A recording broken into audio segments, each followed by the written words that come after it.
Okay, next one.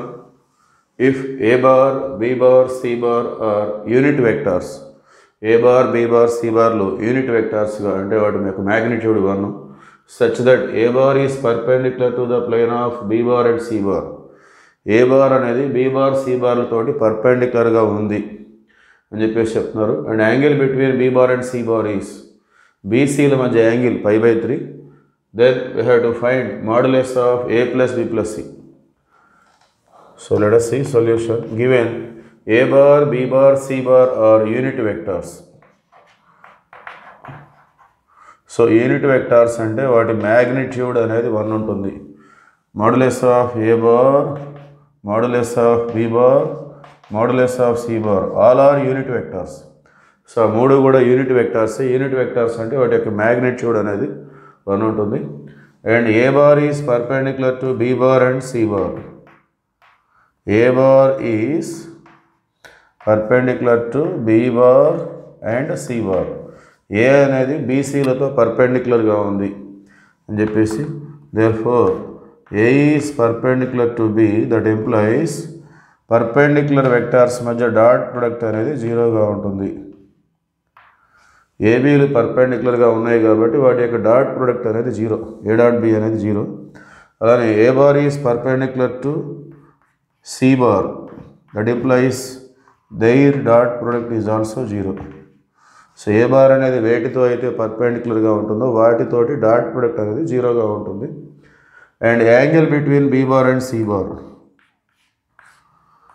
Is given as π/3.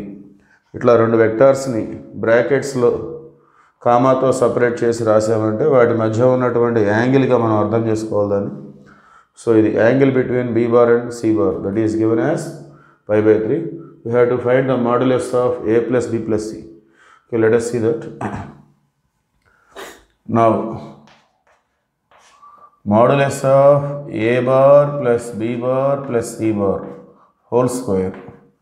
So దీని యొక్క magnitude మనం కనుక్కోవాలంటే దీన్ని ఇలానే ఉంచితే మనం అది అంతే ఉంటుంది. దీన్ని స్క్వేర్ చేస్తే దాని నుండి మనకి మ్యాగ్నిట్యూడ్ వచ్చేస్తుంది. సో ఇది మనం స్క్వేర్ చేసుకోవాలి.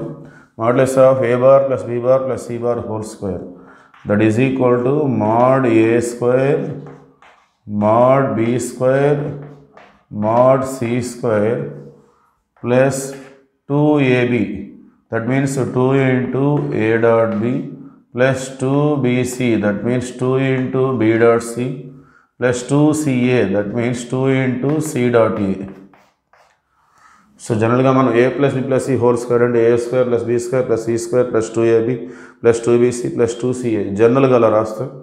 ఇది వెక్టార్స్ కాబట్టి 2ab అన్నప్పుడు 2a డాట్ బి, 2bc అంటే 2b డాట్ సి, 2ca అంటే 2c డాట్ ఏ. ఆ విధంగా మనం రిప్రజెంట్ చేసుకోవాలి. మరి mod A 1, so mod A square అంటే కూడా 1, mod B 1, mod B square is also 1, mod C 1, mod C square is also 1. So 2 into a dot b, it is 0. A bar is perpendicular to b bar and c bar. A bar అనేది b bar తో c bar తో పర్పెండిక్యులర్గా ఉంది. So that a dot b 0 and a dot c also 0. Next 2 into b dot c. b dot c apply dot product formula. దానికి మనం dot product formula apply చేసుకోవాలి. Mod b mod c and dot ప్రొడక్ట్లో cos angle వస్తుంది. Cos angle between b bar and c bar plus 2 into C dot A or A dot C. C dot A అన్న A dot C అన్న ఒకటే, dot product అనేది ఎట్లా ఉన్నా ఒకటే. So 1 plus 1 plus 1 3 plus 2 into mod B bar 1 mod C bar 1 cos angle between B bar and C bar is π/3. That is equal to 3 plus 2 into cos π/3, that means cos 60. Cos 60 అంటే అది sign 30తో ఈక్వల్గా ఉంటుంది. So 1/2, 2 2 cancel, 3 plus 1 4. This is modulus of a bar plus b bar plus c bar whole square.